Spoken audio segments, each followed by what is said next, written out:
해사법원은 선박 충돌 사고나 해상보험, 선원 관련 사건과 같은 해사 사건을 전담 처리하는 법원입니다.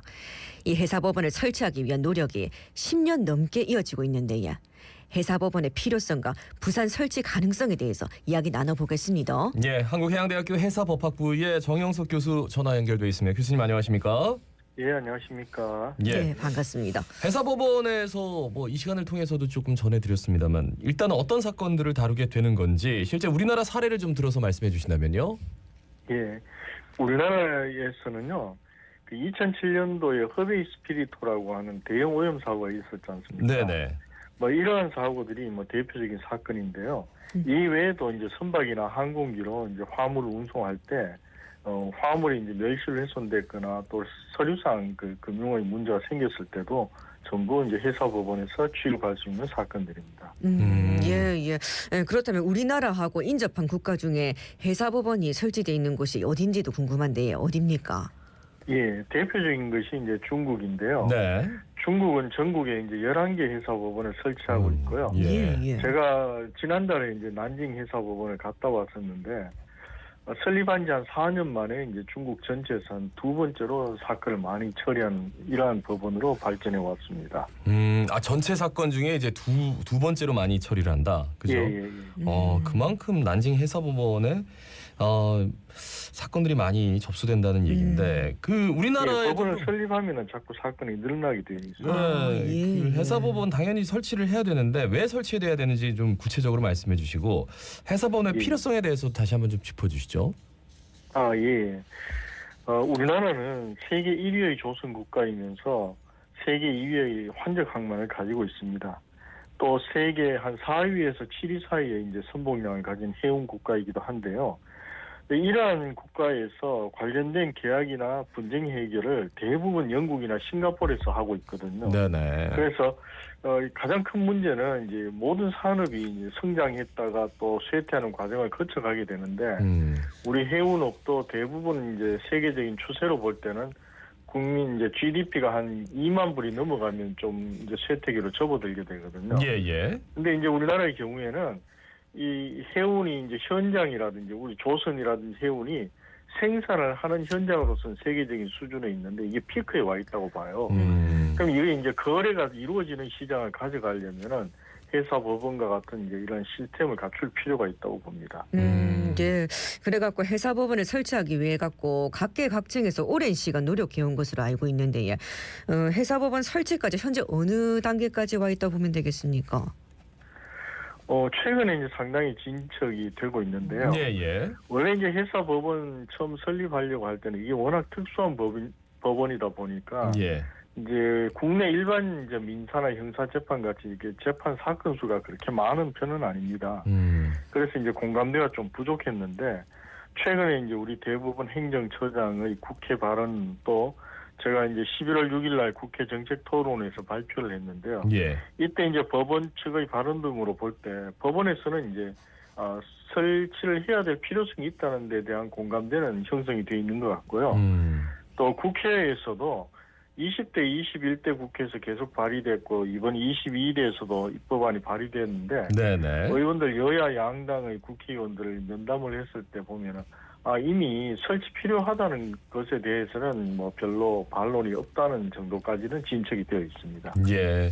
국회에서 이렇게 빠른 속도로 좀 진척이 된다는 건 굉장히 반가운 소식인데 근데 이제 법원의 위치를 어디에 둘 것인가 늘 이 얘기를 하다가 이제 계속 공전이 됐단 말이에요. 부산이냐 인천이냐. 그 유치 경쟁과 관련해서는 현재 어느 정도 상황이 진척이 된 겁니까? 유치 경쟁은 결국 이제 정치적인 문제로 자꾸 넘어가기 때문에 설립에 가장 큰 장애 요인이 되고 있는데요. 최근 이제 우리 대법원의 행정처장께서도 이 법원을 복수로 두기는 곤란하다. 이제 하나의 법원을 설치해서 경쟁이 있게 키워가는 게 우선이라고 설명을 했는데요. 이와 관련해서 현재는 이제 부산에서 2개 법안이 올라가 있고 타 지역에서는 이제 법안이 올라와 있지 않거든요. 이런 여러 가지 상황을 볼 때는 부산이 현재로서는 조금 더 유력하지 않나 이렇게 보이고 있습니다. 거기에 이제 해사법원의 위치는 부산이다라고 명기가 되어 있는 거군요. 뭐 공감대가 어느 정도는 있다고 생각을 합니다. 예. 그러니까 어느 정도 희망적인 상황이다. 부산의 국회의원들이 발의를 한 건가요? 두 법들이 다. 예, 부산에 이제 그 야당의 전재수 의원과 예. 여당의 곽규택 의원이 대표 발의를 각각 했는데요. 예. 물론 내용이 약간씩 차이는 있지만 이것은 이제 병합 심리할 때 뭐 수정이 되기 때문에 예, 큰 예. 문제는 없을 것 같습니다. 예.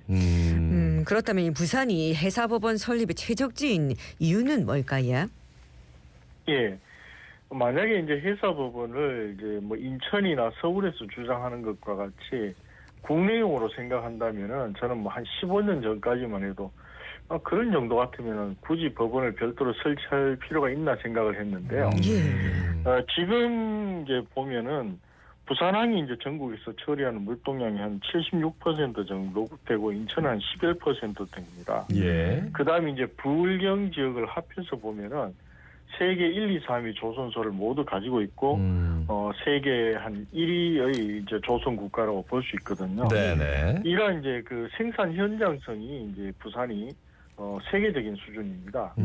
여기에 법원을 설치함으로써 앞으로 이제 국제적인 회사 사건이라든지 또 해운 거래가 이루어질 수 있는 시장을 만들어갈 수 있는 기반이 조성될 수 있기 때문에 네네. 발전 가능성이라든지 확장성을 볼 때는 부산이 아니고는 가능성이 없다 이렇게 볼 수 있겠습니다. 그러니까 교수님 말씀이 좀 새롭게 들리는데 우리가 예. 이제 법원을 만들 때 인천이나 이제 서울에 이제 해운 업체나 이런 것들이 예. 다 본사가 거기 있기 때문에 예. 법원은 여기로 와야 된다라고 하는데 좀 글로벌하게 판단을 해본다면 그렇죠? 예. 여기 조선소 다 있고 여기서 예. 생산 현장성이 진짜 있는 곳에 예. 그 위치가 있다면 그죠? 예. 그게 오히려 더 경쟁력이 있는 것 아니냐라는 예. 조금 더 다른 각도로 좀 접근을 하셔가지고 그게 좀 일견 좀 합리적이다라는 생각도 들고요. 저희가 이렇게 볼 수 있는 것이요. 예. 부산이나 이제 울산 뭐 거제에서 배를 만들어서 전 세계에 공급을 하는데 예. 우리나라 3대 조선소가 선박을 그 판매하기 위해서 본부를 가지고 있는 게 런던이거든요. 이게 굉장히 문제가 있다는 거죠. 그러니까 단순히 해사법원을 우리나라만 시각으로 볼 게 아니라 이게 국제적인 시각으로 넓혀야 된다. 그래야지 경쟁력을 가질 수 있다. 예. 글로벌 허브 도시 지금 주장하고 있는데 이것도 굉장히 중요하겠죠. 해사법원도. 그렇죠. 예. 글로벌 허브 도시라는 것은 역시 이제 인적 교류 또 물적 교류에 있어서 국제적인 어떤 허브를 만들겠다는 것이거든요. 네네. 여기에는 결국 이제 국제 거래의 어떤 제도화가 되어 있어야 되는데 그런 면에서는 세계적으로 어디를 보더라도 이제 회사 법원과 같이 국제적인 사건을 처리할 수 있는 어떤 그 사법 체계가 갖추어져 있지 않고는 어려워요. 네네. 그런 면에서는 글로벌 허브 도시도 조기에 정착을 시키기 위해서는 이런 법원 제도 같은 것들이 필요하다고 봅니다. 네네. 그런데 교수님 이게 입법 체계에 따라서 다룰 수 있는 해사 사건의 범위도 달라지는지 궁금한데 예를 들어서 뭐 입법 체계에 따라 갖고 선박 운항과 직접적인 연관이 없는 그런 해양 관련 사안들도 다룰 수 있게 되는 겁니까? 그렇죠. 보통 이제 저희들이 그 해사 사건을 아주 좁게 볼 때는요. 네. 해사 사건은 국한에서 보는데 되게 이제 그 영국 경우를 보면은 이 사건을 이제 드라이 케이스와 웻 케이스로 크게 구분을 합니다. 예. 그래서 웻 케이스는 이제 우리가 쉽게 생각하는 이제 선박이 뭐 충돌했다든지 좌초됐다든지 뭐 이로 인해서 발생된 사건들을 얘기하고요. 네. 실제로는 이러한 사건보다 더 많은 경우는 배가 사고가 나지 않더라도 화물 운송 도중에 멸실 훼손된다든지 또 서류 처리가 잘못돼서 손해가 발생되는 경우가 굉장히 많거든요. 네네. 이러한 사건들이 전부 다루어질 수 있고요. 여기에 더해서 사건을 좀 확장하면은 우리나라의 경우에는 이제 선박을 건조하는 과정 또 건조 있는 선박을 매매하는 과정에서 발생된 여러 가지 사건들까지 확장해서 처리를 할 수 있고 또 우리가 사면이 바다다 보니까 해양 관할권과 관련된 여러 가지 사건들이 발생될 수 있고 바다를 개발하는 데서도 이제 사건이 발생될 수 있는데요.